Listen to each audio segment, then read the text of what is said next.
नमस्कार दोस्तों, स्वागत है आपका एक बार फिर से विज्ञान प्रयोगशाला चैनल में। आज की वीडियो में हम जानेंगे विराम चिन्ह किसे कहते हैं और विराम चिन्ह के प्रकार। विराम चिन्ह किसे कहते हैं? जब कोई व्यक्ति अपनी भावनाओं को व्यक्त करने के लिए अपनी वाणी में उतार चढ़ाव का प्रयोग करता है तो वह विराम कहलाता है तथा इसी उतार चढ़ाव को लिखित रूप में दर्शाने के लिए कुछ चिन्हों का प्रयोग किया जाता है जिन्हें हम विराम चिन्ह कहते हैं। विराम चिन्ह के प्रकार। विराम चिन्ह 12 प्रकार के होते हैं, जिनमें पूर्ण विराम, अल्प विराम, अर्ध विराम, प्रश्नवाचक, योजक चिन्ह, विस्मयादिबोधक चिन्ह, निर्देशक चिन्ह, विवरण चिन्ह, उद्धरण चिन्ह, कोष्ठक चिन्ह, लाघव चिन्ह, हंसपद चिन्ह आते हैं। पूर्ण विराम चिन्ह। इस चिन्ह का प्रयोग वाक्य के पूर्ण होने अथवा उसकी समाप्ति पर लगाया जाता है। जैसे कल हम विद्यालय गए थे और यहाँ पर वाक्य पूर्ण होने के बाद पूर्ण विराम का उपयोग किया गया है। अल्प विराम चिन्ह।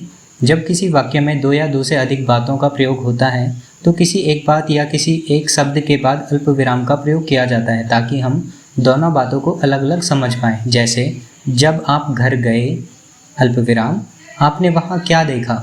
यहाँ पे 2 बातें हैं, जब आप घर गए और आपने वहाँ क्या देखा।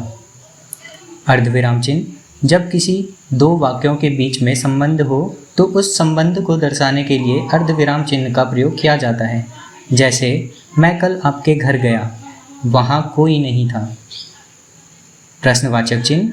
जब किसी वाक्य में क्या, क्यों, कैसे, कौन इत्यादि शब्द आते हैं अथवा किसी से कोई बात जानने की इच्छा हो तो उस वाक्य के अंत में प्रश्नवाचक चिन्ह का प्रयोग किया जाता है। जैसे आपका क्या नाम है या आप कहाँ रहते हो।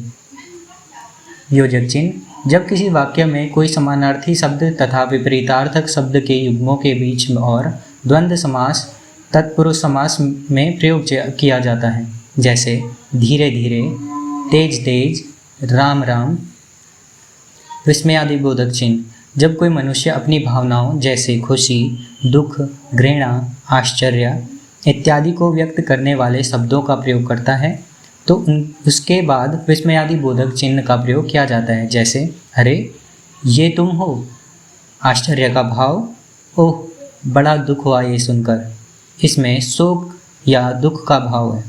निर्देशक चिन्ह। यह देखने में योजक चिन्ह की तरह ही है लेकिन इसकी लंबाई थोड़ी ज़्यादा होती है। इसका प्रयोग किसी कथन से पहले तथा उदाहरण की तरफ संकेत करने हेतु किया जाता है। जैसे गुरुजी ने कहा हमेशा सुबह के वक्त उठना चाहिए। गुरुजी ने कहा और हमेशा सुबह के वक्त उठना चाहिए के बीच निर्देशक चिन्ह का उपयोग किया गया है। विवरण चिन्ह।